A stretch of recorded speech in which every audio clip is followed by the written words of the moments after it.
C. د PKK de veguherîna radîkal. Bi hilweşîna Yekîtiya Sovyetê re pêxîrtengiya di sosyalîzma zanistî de xweda der û di sala 1998 de komploya mezina Gladioyê PKK naçar kirin ku xweşbinî ve veguherîne. Ji ber ku rewşa şîroya di qonaxa koma îdeolojîk de nehatibû zelal kirin, pirsgirêka dewletê ji hev nehatibû derxistin, ji komployên hundir û derve yên tecrübeya şerê gel ê şorijgerî de nehatibû bihûrîn, PKK demeke dirêj dora xwe di zîvirî, xwe dubare dikir û her diçû dixetimî û ji hev de diket. Min ev rastî ji mêj ve dîtibû. Asta entelektûelî ya heyî qabiliyetên îdeolojîk bi sînor dikirin. Zirar û ziyana di nasnameya Kurd de hatibû kirin, şerê hebûnê ango man û nemanê ber bi bêhêvîbûnê ve deh da. Bi namzetên kadro yên xwestekê wan ên azadiyê di çarçoveya lîberal de jî çêne bûn avakirina komê bi hezar û zor zehmetiyan de hat meşandin. Eger ez bîranînek xwe bînim ziman rewşê baştir bêfêm kirin. Di wê demê de ku min hewl da bi zor û zehmetî komê ava bikim, min hevalekî ji komê bi navê İsmaîlê ji Gimgimê ku min ew weke kesekî baş nas dikir, birîndarbûyî û her derawî pêçayî dît û min jê pirsî çi qewim ye û wî jî gotibû. Min wexta afîşên paç ên rizgariya gel bi dîrekan ve dalqand ketim xwarê û ketim vî halî. Me bi awayekî bêhêvî lê temaşe kir û hewce nedît ku jê bipirsim çima ev yekiriye. Lê min ber xwe de wiha gotibû. Tu yê bi van kesan re çi qasî karibî vî karûbarî pêş de bibî.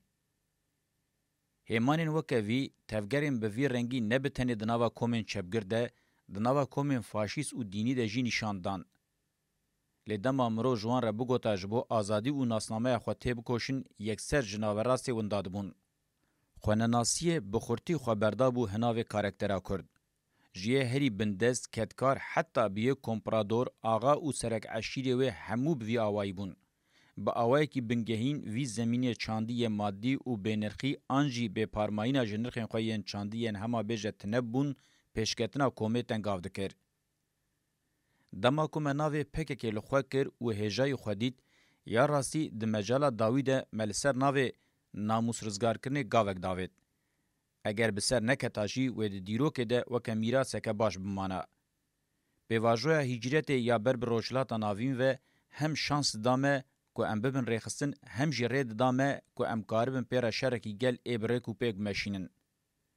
Çawa ku me diyar kir, mîna qebîleyên ebrî bûn.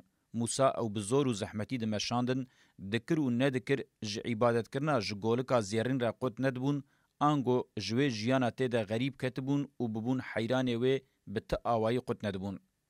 Her çi qasî şans çêbûya û her çi qasî ez weke Musa biqiryam jî, peyama me mîna leylana li çolê dima. Sebir, ango xwe ragirtin û înat ango rik bibûn du sîlehên min ên mezin. Min tîpolojiya rêxistina modernîst danîbû aliyekî û ez li zimanê axê û xwecîhê vegeriya bûm. Min badilhewa behsa vegera li jiyana pêxemberan nedikir, me bi armanca xwe pîrozkirinê ev nedgot. Ji bo ku xwe bigînim zimanê heqîqetê, me serî li vê rêbazê da. Civînên fermî bêmane bûn. Termînolojiya fermî ya rêxistina sosyalîzma pêkhatî êdî bikêr nedihat. Ne bi tenê kongreya me ya di sala 1986 de gelek civînê me yên weke wê xwediyê pirkê maneyê bûn. Tişta di qewimî ew bû, li ber siyaset û rêxistiniya şorijgerî radibûn. Di dilê xwe de li ber şêwazê jiyanê ya maneyê xwe ya rêxistinî û siyasî hebû serî radikirin. Pêkhateyên bi navê çepgirên Tirkiye ji ber heman sedeman ji zû ve xwe tasfiye kiribûn. Çawa ku herkes bawer dike, hêzên me îşaret bi wan kir ji ber faşîzma dozê îlonê tasfiye nebûn, ji ber ku ew li gorî şêwazê jiyana siyasî û rêxistiniya şorijgerî nemeşiyan tasfiye bûn. Di nava PKK de jî vê rastiyê xwe gelekî ferz kir. Rik û înadek hebû, xwe nedda ber şêwazê jiyana siyasî û rêxistiniya şorijgerî, min jî li dijî vê rikê şêwazê jiyana siyasî û rêxistiniya şorijgerî ferz dikir û bi vî awayî hewl da wê pûç bikim. Ji salên 1990 ve şerên Gladio zêde bûn û xwe di komployên hundir de her ku çû nîşan dan û vê yekê kir ku rizîna rêxistinê û şêwazê wê yê jiyanê bêhtir be. Her ku çû têgîştina çeteyên asî aware û axatiya şer di nava rêxistinê de ji xwe re bêhtir cî dîtin. Me roj bi roj kadro û şervanên herî hêja yên ji bo partîbûyînê di cî de bûn ji dest didan و ویجی پکک آنی بر تصفیه. من ایدی با آوه کی اشکره و تم تشتین لسر ناوی پکک دهاتن کرن با آنتی پککتیه رخنه کر و حتی من او گنه بار کرن.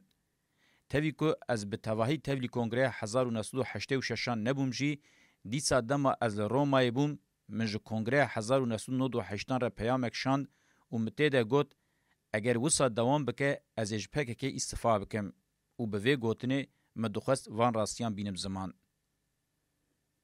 به واجویا ایمرالیه اوراستیا دناوا پکک ده قومی تیرا خو درخستوله. از دمال در و بوم کسیم با آوائی که و شارتی او سرگرتی تفدگاریان جه اسارتا مسود ورگرتن و تخصیر نکرن ناسنامه خویا راستی نشاندان. لناوراسی میراته که جدیا پککه هبو. ین هیویا خویا سرکتین جبو سبروژ نمایی و حساب و دابون آلیه که لسر و میراته شرد کرن و بویرا جره پفچون و خلهوراکشاندنا نافخوایی دهات گوتن اف بو. مرو فهم دکر که کومین خوشدان دی پیکانینه. کمپارزی و لیبرالیزم دناو هفده پیک دهات. جخوه جیانا کیفیا فردی بتنی بکمپارستی پیکان بو.